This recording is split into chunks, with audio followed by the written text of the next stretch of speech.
Selamat sore, saya dengan Astrina Jeleventi Tiarma, mahasiswa program studi Magister Ilmu Hukum Angkatan 39. Sebelumnya saya mengucapkan terima kasih kepada dosen kami di Universitas Trisakti, Bapak Profesor Dr. MS Tumanggur SH MSI yang telah memberikan mata kuliah sangat bermanfaat tentang hukum, investasi, dan pasar modal. Saat ini saya akan mengangkat perlindungan hukum terhadap investor modal dari praktik perdagangan melalui orang dalam atau yang dikenal dengan insider trading. Di mana dalam latar belakang ini tentang pasar modal telah diatur sedemikian rupa dalam Undang-Undang Nomor 8 Tahun 1995. Dan pada hakikatnya pasar modal adalah sarana yang efektif dalam menggerakkan dana masyarakat yang selanjutnya dana tersebut disalurkan kepada kegiatan yang produktif. Di mana dana tersebut yang masuk pasar modal merupakan dana atau investasi jangka panjang dan upaya pemerintah dalam meningkatkan meningkatkan modal atau penghimpun modal dalam perekonomian dapat dilakukan melalui pasar modal tersebut. Dalam arti masyarakat yang memiliki kelebihan dana dapat menginvestasikan dana masyarakat tersebut melalui pasar modal.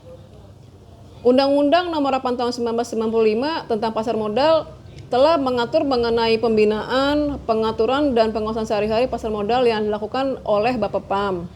Lalu perdagangan orang dalam sendiri secara tegas dinyatakan adalah perdagangan efek yang dilakukan oleh mereka yang tergolong orang dalam perusahaan, di mana secara teknis pelaku insider trading dapat dibedakan menjadi dua jenis, yaitu pihak yang mengembangkan kepercayaan secara langsung atau tidak langsung dari emiten atau perusahaan publik, atau disebut juga sebagai pihak yang berada dalam fiduciary.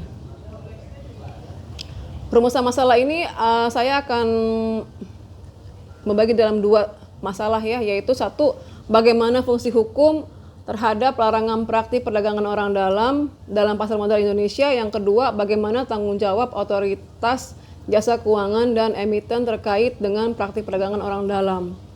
Di mana dalam tunjangan fungsi hukum terhadap larangan praktik terbagi atas dua fungsi hukum sebagai a tool of social control dan fungsi hukum sebagai a tool of engineering.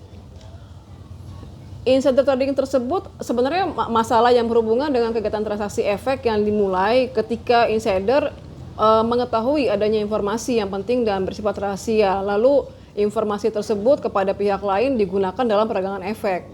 Dan larangan perdagangan oleh orang dalam adalah dasarnya agar informasi yang keluar dari perusahaan dapat sampai kepada semua orang secara merata terlebih dahulu sehingga tidak ada satu pihak pun yang diuntungkan.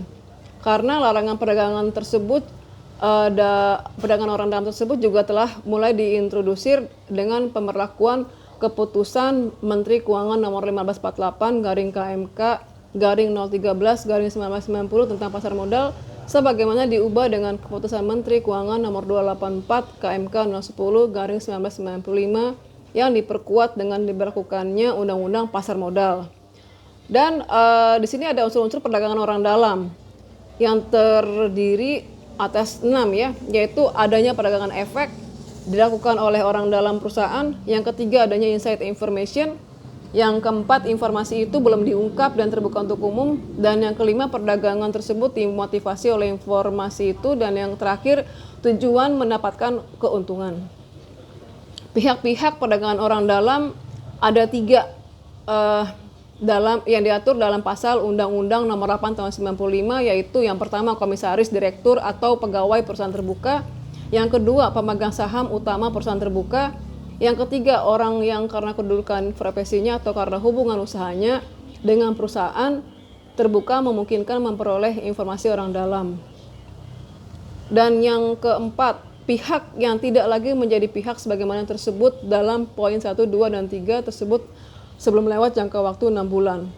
Lalu kesimpulan saya dalam topik ini, insider trading dalam pasar modal disebabkan karena insider trading memanfaatkan inside information atau informasi tersebut yang belum dipublikasi atau belum diekspos ke publik dari orang dalam pasar modal itu sendiri, tetapi digunakan untuk kepentingan dan keuntungan pribadi dari penerima informasi tersebut dalam melakukan transaksi sekuritasnya di pasar modal, di mana penerapan prinsip disclosure untuk mencegah terjadinya praktek insider trading dilakukan dengan cara sebelum go public dalam pasar modal, perusahaan akan go public wajib memberikan fakta material tentang seluruh keadaan perusahaan dengan jujur dan terbuka agar investor yang dapat dengan jelas melihat kondisi perusahaan yang akan go public tersebut.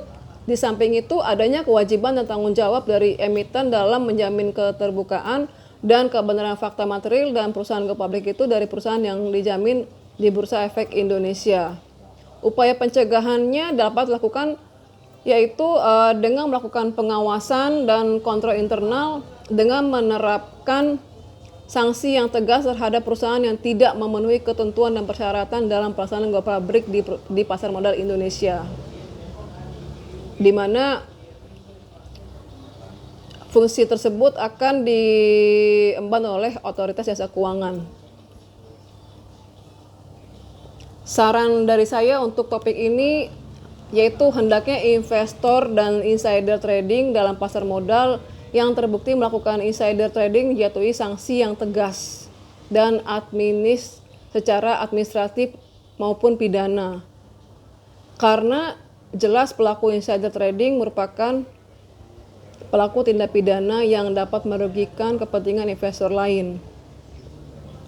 Dan yang terakhir, hendaknya sebelum perusahaan dinyatakan layak untuk go public dan melakukan transaksi sekuritas di pasar modal, OJK hendaknya membentuk satu tim khusus yang bertugas untuk menilai kekayaan perusahaan yang akan go public tersebut di pasar modal dari berbagai aspek yang telah ditetapkan sehingga dapat dicegah perusahaan yang tidak sehat maupun yang sehat ke dalam transaksi sekuritas di pasar modal tersebut. Dengan demikian, insider trading dapat diidentifikasi dan dicegah sejak awal sebelum perusahaan dinyatakan layak untuk go public dan tidak merugikan para pihak investor lain. Baik, terima kasih paper saya ini. Semoga ini dapat bermanfaat untuk semua yang membutuhkan. Terima kasih Profesor Tumanggor. Tuhan memberkati. Amin.